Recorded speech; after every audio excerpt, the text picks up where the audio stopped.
Bonjour tout le monde, c'est Ali. C'est genre la troisième fois que j'essaie d'enregistrer cette vidéo-là. J'ai pas fait beaucoup de vidéos ces derniers temps. En fait, j'en ai enregistré, mais je les ai pas sortis beaucoup. Puis, dans le fond, ce qui se passe, c'est que ces derniers temps, on a un petit problème de vers intestinaux.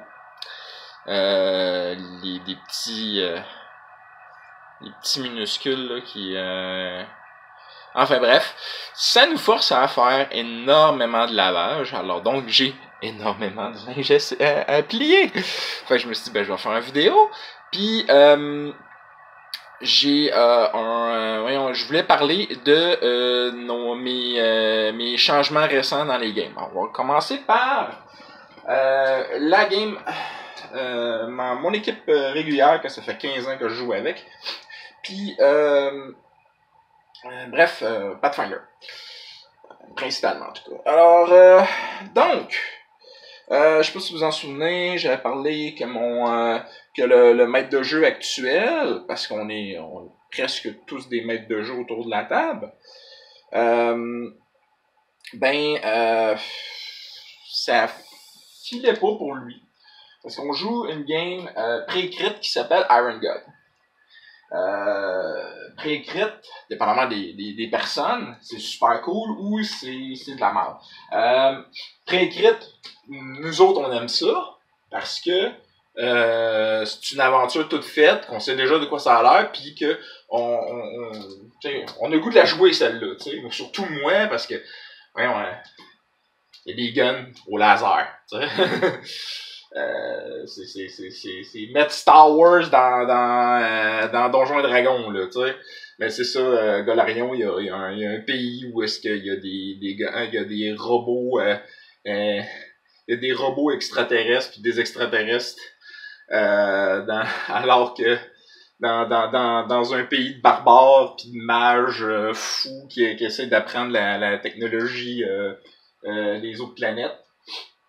Fait que c'est ça. C'est Golarion, là, c'est un patchwork de n'importe quoi. Fait que donc, Iron God, c'est cette histoire-là. Et, premièrement, c'est ça, on avait tout le goût de la jouer. Puis, ça faisait longtemps que GB avait pas... il avait pas d'IMA. Fait que, genre, il a dit, je vais la faire, tu sais.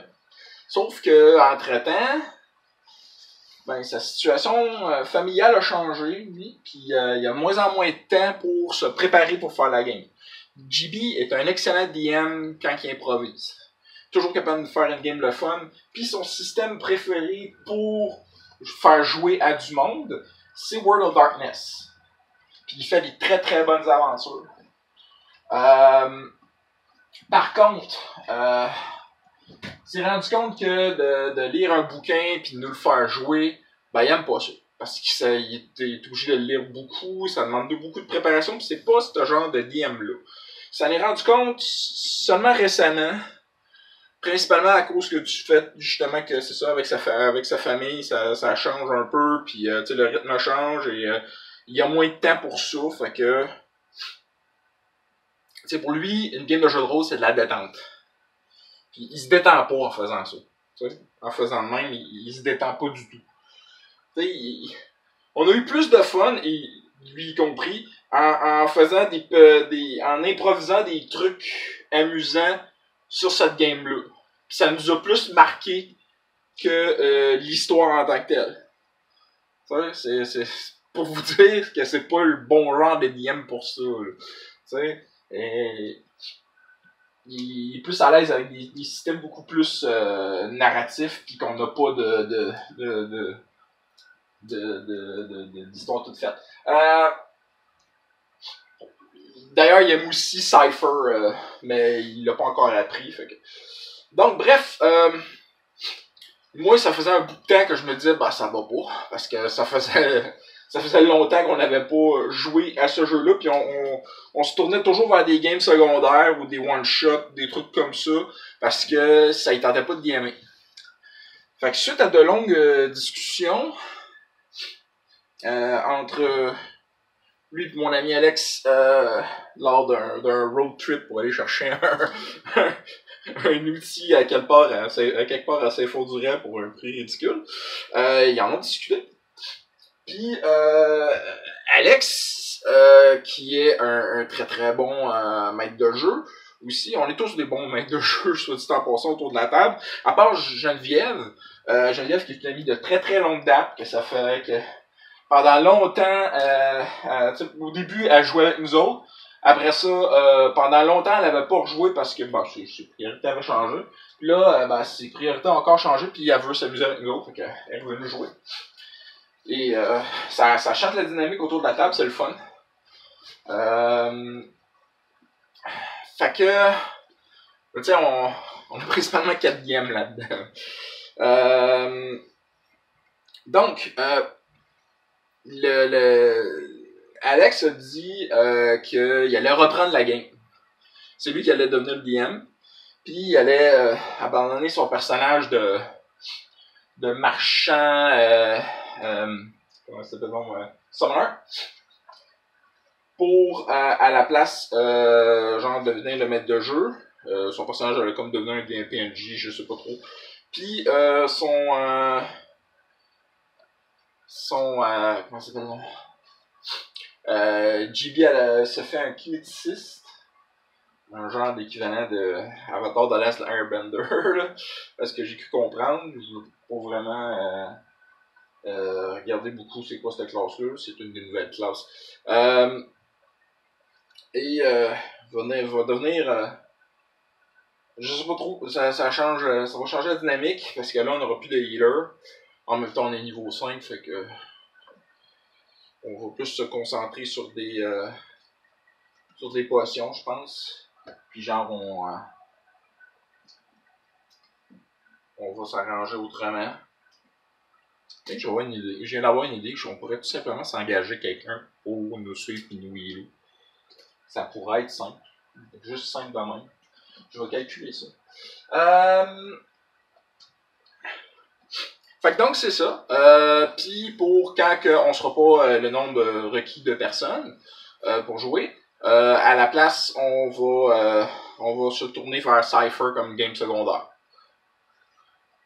Ce qui est déjà un peu ce qu'on faisait. On avait aussi une autre game de Pathfinder one shot avec des personnages niveau 1. C'était le fun, on s'amusait beaucoup. Encore une fois, c'était Alex le DM. J'ai l'impression qu'en ce moment, on est en train de presser Alex comme une poire pour qu'il DM tout le temps. Mais bon, ces derniers temps, les autres, ça leur tente pas trop de DMer, je sais pas pourquoi. Moi-même, c'est parce que là, j'ai 2 autres games, hein. Fait que c'est difficile, mais je veux essayer Mousquetaire de l'ombre, fait que j'ai proposé de la faire au groupe. Puis on va voir quand est-ce que ça va donner. Alors donc, sinon, Star Wars. Star Wars, ça va très bien. On a fait notre 2e game.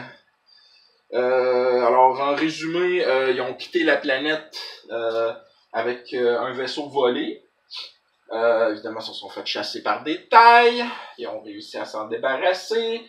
Ils sont partis en hyperdrive et ils savaient déjà qu'il n'y avait pas beaucoup d'essence. Alors, sont partis. Moi, je leur ai fait déjà une liste de toutes les planètes qu'il y avait autour.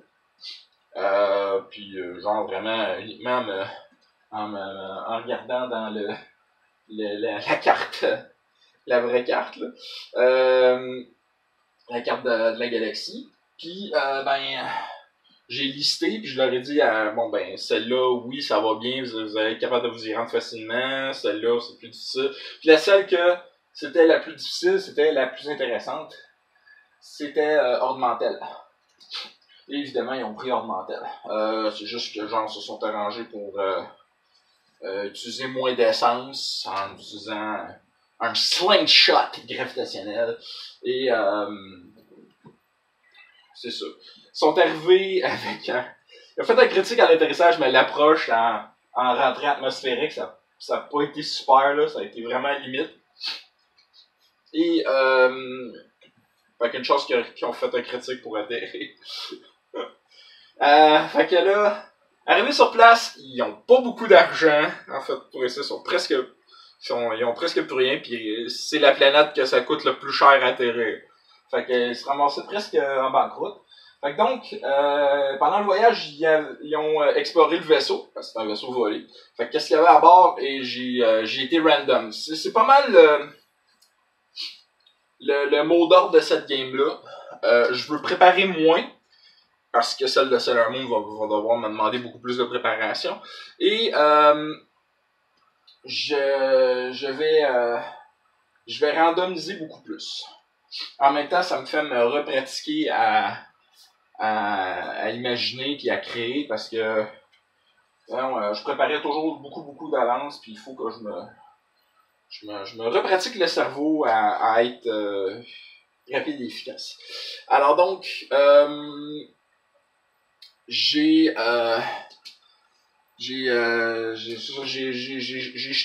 jeté les dés, puis ils se sont ramassés avec 3 cordes de bois que finalement, grâce à des jets vraiment très bons, on réussit à vendre ça genre 3000 crédits, là, qui vaut beaucoup. Genre au moins 10 fois plus que... non, ça au moins 10 fois plus que qu'est-ce que ça valait. C'est ridicule. Puis j'ai jeté les autres ont avalé la couleuvre, puis ils s'en sont jamais rendus compte. Fait que ça a donné de même. Les dés étaient pas mal d'un bord. Ils ont trouvé une caisse remplie de parce que évidemment ces gens-là étaient je veux dire, le vaisseau il était là parce qu'il était une preuve de quelque chose d'illégal, et ben à l'intérieur il y avait dans cette grosse caisse-là, il y avait une tonne de matériel pornographique juvénile. Alien, bien entendu. Alors, ça donne de même, fait que eux autres, ni une ni deux, ont pitché ça dans l'espace, et ça l'a brûlé dans la haute atmosphère d'une géante gazeuse. Belle activité. C'était très amusant, ça. Ils ont... Et la dernière chose qu'ils ont fait, ben, ils ont trouvé une des cachettes secrètes dans le vaisseau. Et il y avait des cachettes, c'était random, il y en avait, c'était totalement aléatoire. Et c'est ça, dans les cachettes, il y avait de la drogue, ou plutôt des épices. Il y en avait pour 9000 crédits. Et ils ont décidé d'aller la vendre. Alors donc, pendant une bonne partie de la game, ça a été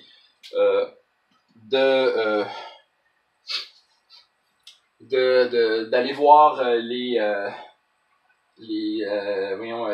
dans les bas-fonds pour essayer de vendre les épices. Alors qu'une autre partie de l'équipe, ce qu'ils faisaient, c'est que le vaisseau, il était pas eux autres. Fait qu'ils ont trouvé une excuse, bref, pour se faire passer pour un autre vaisseau et pour le mettre à leur nom. Fait que c'est ça qu'ils ont fait.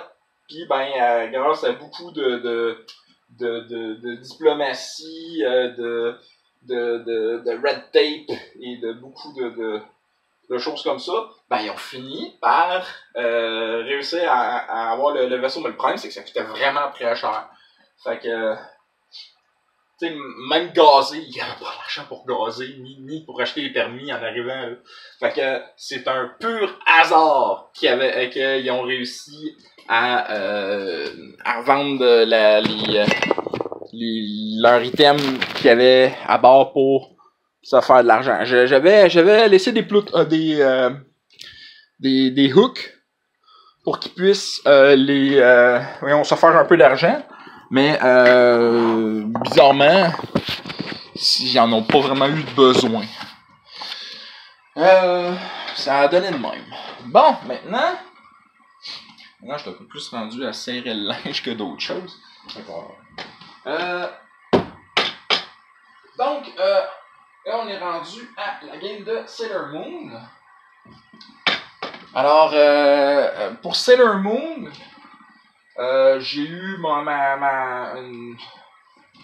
une game 0, si on peut dire, où est-ce que on a préparé les personnages, puis on a parlé de comment que ça allait être. Les filles ont décidé de s'en aller, de faire ça dans la saison 3, parce que, ben, tout simplement, ils avaient joué à saison 1 avant, puis la saison 2, ben, sans intérêt. Alors, saison 3 all the way. Ben, c'est pas que la saison 2 est sans intérêt dans Sailor Moon, c'est plus que la saison 2, c'est une affaire de voyage dans le temps qui aurait été impossible à organiser sans jouer les personnages originaux. Oublie ça, c'est pas faisable. Donc, à la place, on a décidé de faire la saison 3 avec les Alters. Les Sailors de l'extérieur du système solaire. Mighty a décidé de faire Saturne.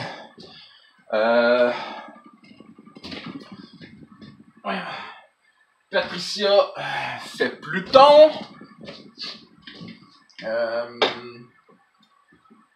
Mylène fait Uranus.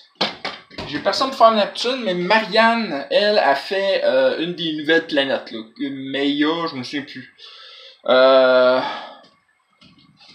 Puis je me suis dit, why not? Et donc, ils ont fait leur personnage, ils sont pas 100% finis, mais bon. Puis là, ils sont en train de préparer leur background. Et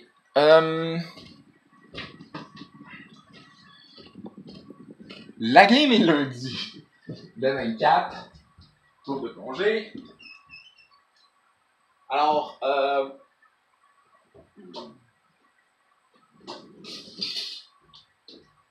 je vais suivre à moitié le manga, à moitié le dessin animé, un peu comme j'avais fait pour la saison 1. Je suis un peu nerveux. Parce que j'ai décidé de pas trop me préparer. De toute façon, j'avais pas énormément de temps pour me préparer. J'ai beaucoup de choses à faire. Fait que ça va être ça va comme je te pousse. En même temps, j'ai j'ai énormément de connaissances de Sailor Moon. Autant de l'anime que le manga, que tout, quoi. Fait que je me dis, bon, bah, ça devrait aller pas pire, puis j'ai quand même un peu de préparation, tu sais. J'ai relu le manga, j'ai revu ça, puis tu sais, en même temps, je peux pas être à 100% pareil comme la série originale. La série originale commence en saison 3, donc les personnages sont déjà bien connus. Ceux-là, puis ça commence avec les personnages principaux, tu sais, les Inner. Là, ils jouent les Outer. C'est pas les mêmes. Puis c'est déjà pas les mêmes non plus de base. Je veux dire, c'est pas exactement les mêmes personnages, mais c'est pas du tout les mêmes personnages. Puis en plus, ça se passe à Québec.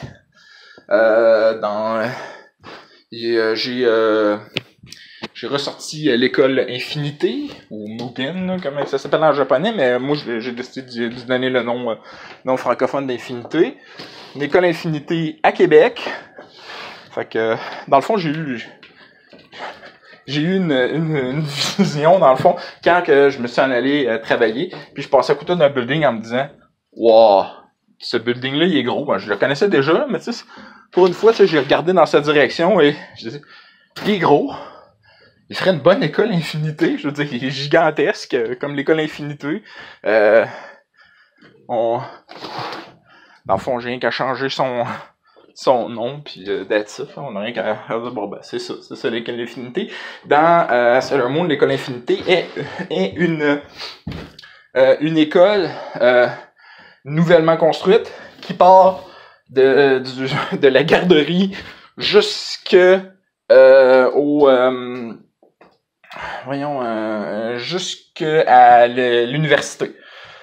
Je pense pas que je vais mettre ça à ce point-là. Moi, j'ai changé un petit peu le point de vue. Ça va être une école d'élite qui est basée sur des réussites. Fait que dans le fond, oui, tu peux t'inscrire à cette école-là. Tu peux payer, etc. Mais si tu as déjà des bonnes notes, si t'es déjà genre un étudiant vraiment particulièrement bon, ben l'école va aller te chercher, te demander, hey, viens étudier chez nous. On te promet mer et monde, whatever. Et c'est ça, tu sais, les autres ont des gros projets pour te stimuler intellectuellement, puis blablabla, afin que tu aies des grandes réussites. Puis tu sais, eux autres ils sont altruistes, que c'est un projet de quelqu'un qui est bien riche, puis que genre qui est très genre un genre de Elon Musk là, je sais pas trop quoi là, qui a l'intention de faire évoluer l'humanité, blablabla. Vous voyez le topo, puis sachant que c'est un jeu de rôle, c'est déjà automatiquement un petit peu douteux. Mais bon. Puis au final, ben, c'est une attaque extraterrestre qui est camouflée là-dedans. Fait que... go for it. Ouais, hein, je vous fais accessoirement visiter mon chez nous. Fait que c'est pas mal ça.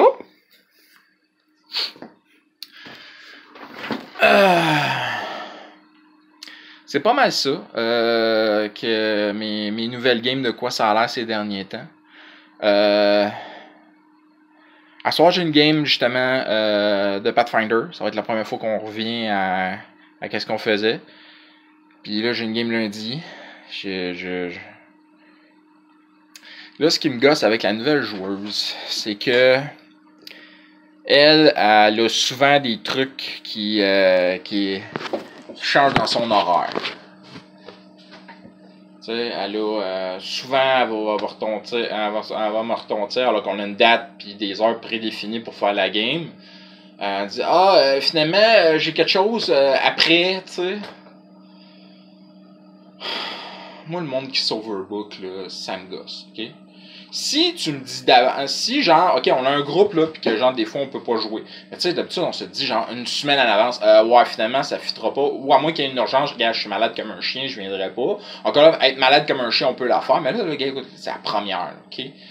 On s'est cédulé depuis longtemps. On dit, ok, ça va être cette date-là, parce que sinon, après, ça va tomber genre un mois plus tard. Déjà, on l'a fait au mois, cette game-là. Là.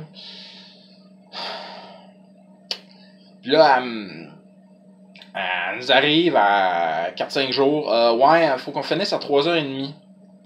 Déjà qu'on commençait genre à 1h, là, qui est... Ouais, je dis, bon, ok, si ça dérange personne, on va commencer à 10h. Puis amenez-vous un lunch, quelque chose qui se mange rapido. On va manger en jouant, là, tu sais. Déjà, pour la plupart, il va falloir finir leur background, puis deux, trois affaires sur leur feuille de perso. Fait qu'il faut vraiment que je travaille là-dessus, sur leur personnage. Fait que... j'ai plein de choses à faire. j'ai du cosplay à travailler, etc. Mais bon, on est là pour parler de jeux de rôle. Fait que j'ai bien hâte à ce soir voir de quoi ça va avoir l'air. Je suis reposé, alors j'espère que je vais être un bon joueur. J'espère que je vais être reposé aussi lundi. Après la grosse fin de semaine, plein de choses qu'on a à faire. J'espère que ça va aller. Fait que il ne me reste plus qu'à vous souhaiter des critiques nombreux et des fumbles rares. Bye bye tout le monde.